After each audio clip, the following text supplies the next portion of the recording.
For scholarship. You know the criteria. Each student seated on the stage had to have at least an 89.5 QPA to be considered for inclusion. A higher standard than the National Honor Society average of 85, by the way. And that's a very good thing. But again, it's not enough. I urge you all to become lifelong learners. Every summer, I travel to Chautauqua in western New York, 8 miles from Lake Erie, to listen, to take mini classes, and learn new skills. I heard Donald Johanson describe how he found the Lucy skeleton in Africa in 1974, because he knew what a human elbow looked like as a bone on the ground in the sand. I watched a film by the chief engineer of National Geographic Explorer of the Mars rover, as he described his team's excitement at seeing their baby roll over the rocks when it landed on Mars for the first time. Last year, I learned to play the mountain dulcimer, and after listening to New York Senator Kirsten Gillibrand talk about being a woman in a man's world, I was inspired. And 40 years ago, a chance trip to Boston in the middle of my senior year of college at UB led to a 6-week tour of Europe with the Smith College Chamber Singers.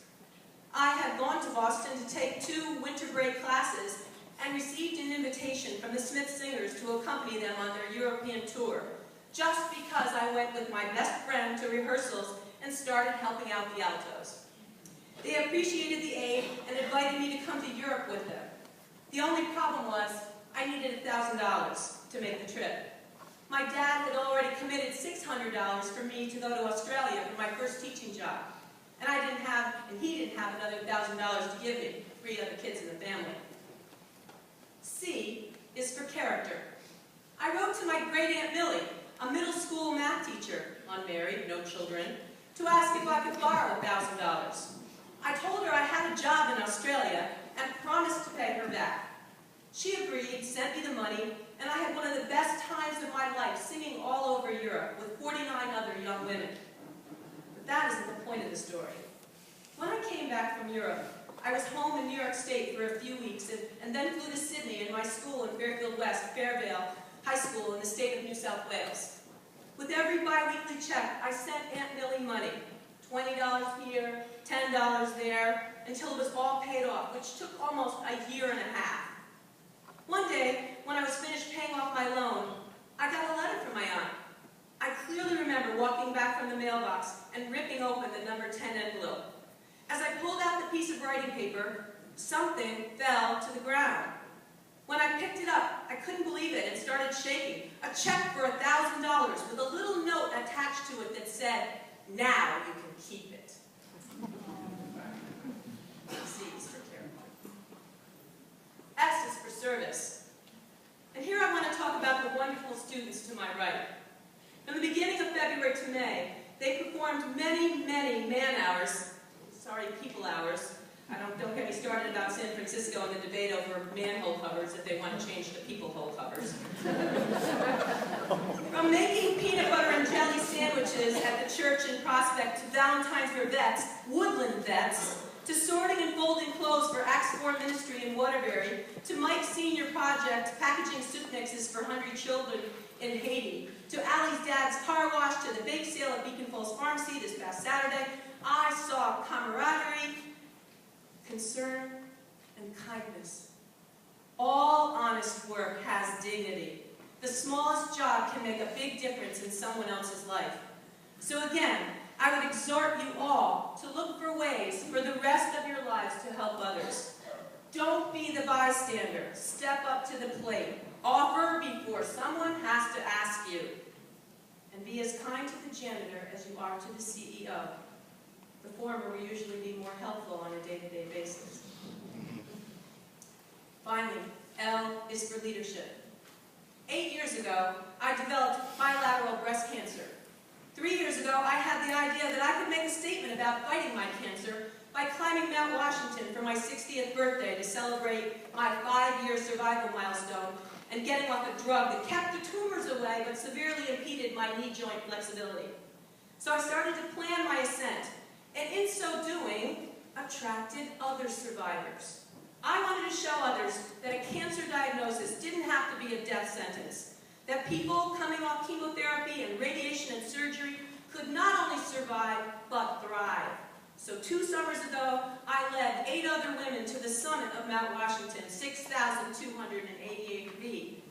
Though I was physically prepared, not all the women had trained enough, and it took 9 hours to get to the top, and another hour and a half to climb down the rocks to stay at the Lakes of the Clouds hut, a mile down off the summit. But the planning paid off, and we did make it. We did succeed. A lot of people heard our story, from the Citizens News to the Waterbury Republican to other newspapers in New England, and even WBZ Boston TV with Jonathan Elias. It wasn't just about me. Each of those women had her own story, her own demons, hurts, and fears. But my vision and dream became theirs. We became a team and helped each other. It did take a lot of logistical planning, but it wasn't that hard. Think about it. How can you inspire others through your leadership? Next week, I get to be part of a group of 8 teachers from Woodland, all invited to West Point to watch Sarah Melville's graduation and commission from the Academy. This is an incredible, once-in-a-lifetime honor. President Obama will be there speaking. Sarah was a Woodland Honor Society member too. It wasn't just about the grades. She had the scholarship, the character, the service, and the leadership. SCSL. So, what will you do with your 4 letters? Thank you very much.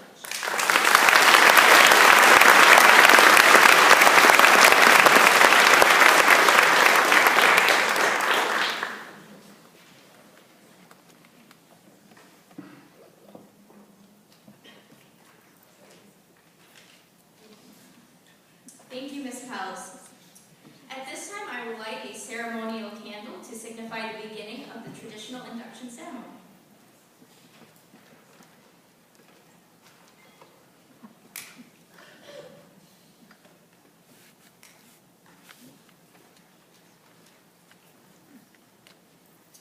Our graduating officers will now review the 4 pillars of National Honor Society with tonight's inductees while lighting candles that signify each quality. Our president, Casey Stevens, will begin by lighting a candle that represents leadership.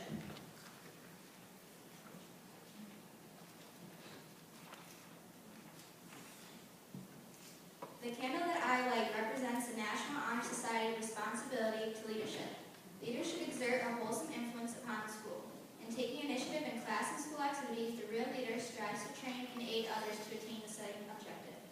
The price of leadership is sacrifice. The willingness to yield to one's personal interests for the interests of others. A leader has self-confidence and will take action when others hesitate. Leadership is always needed. Thus, to lead is an important quality that must be found in each of our members.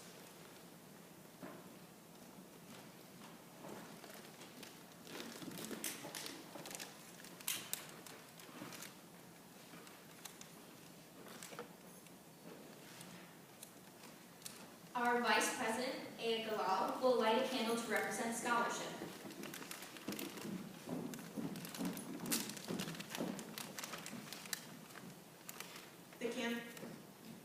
The candle that I light signifies the National Honor Society's commitment to scholarship.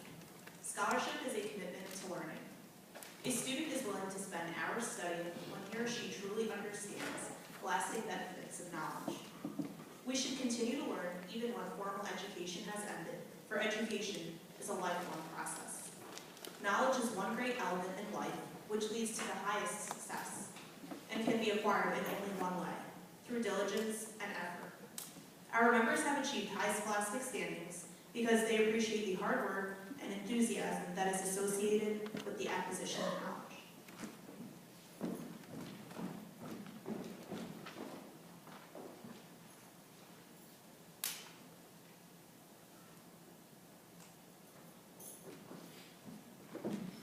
Our Secretary, Rachel Mariano, will light a candle to represent service.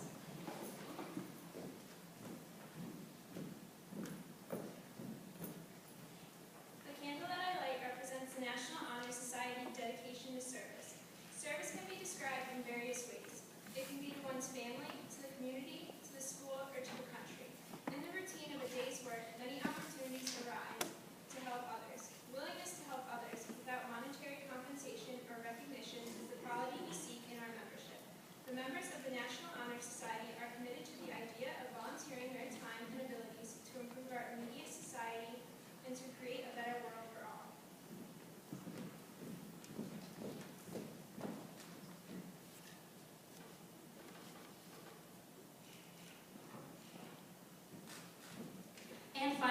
our treasurer, Anna Boris, will light a candle symbolizing character.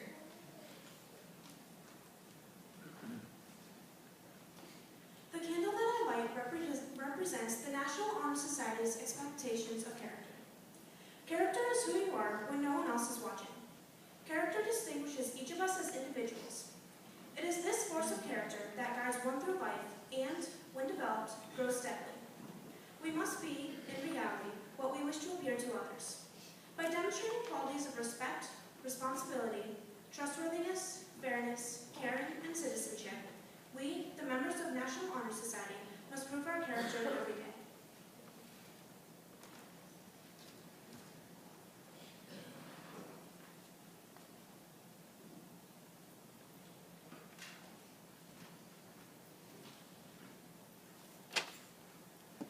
Thank you to our officers. At this time, I would like to welcome Salma Shataya, a graduating member who will share some highlights of our year in service.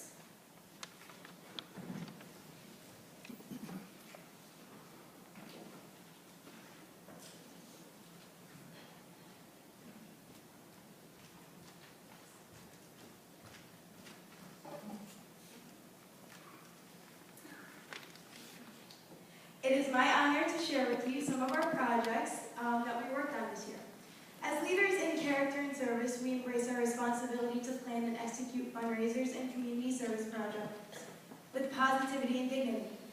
We spent many meetings breaking into groups to identify needs and delegate individual tasks so that each of our projects would succeed. Our first success was simple yet incredibly meaningful. We crafted and delivered Valentine's Day cards for local veterans and Woodland alumni who are now serving. We also carried out an early spring car wash to help fund our service projects and tonight's ceremony. We enjoyed meeting at Presbyterian Congregational Church to prepare salads and hundreds of sandwiches for distribution throughout Waterbury Interfaith Youth Ministries. We also helped participate in fellow National Honor Society graduating member Michael Conway's senior project. We helped package food for hungry children in Haiti. By the end of our work, we had packaged over 10,000 meals. We greatly enjoyed in being able to volunteer and donate clothing to ACT Store, a nonprofit organization in downtown Waterbury that donates clothing and furniture to those in need. And this past Saturday, we hosted a big sale at the Beacon Falls Pharmacy. It is clear that our commitment to character and service is consistent. We all work tirelessly to better ourselves through study, but these experiences remind us that we are only improving if we are also working to improve our world and those with whom we share it. In this way, we have worked all year long to uphold the ideals set forth by the National Honor Society.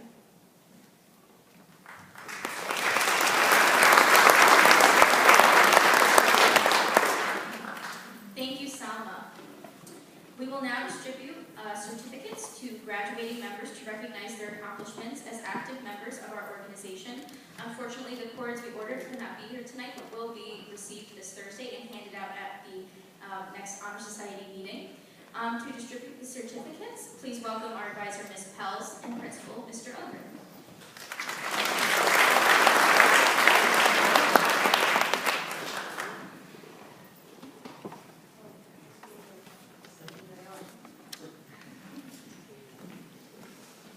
The following 10 senior inductees come to the front of the stage, please. Carlene Justo, Daniel Johnson, Alan Trenya, Pat Mulholland, Catherine Pelkey, and Monica Fitzosky.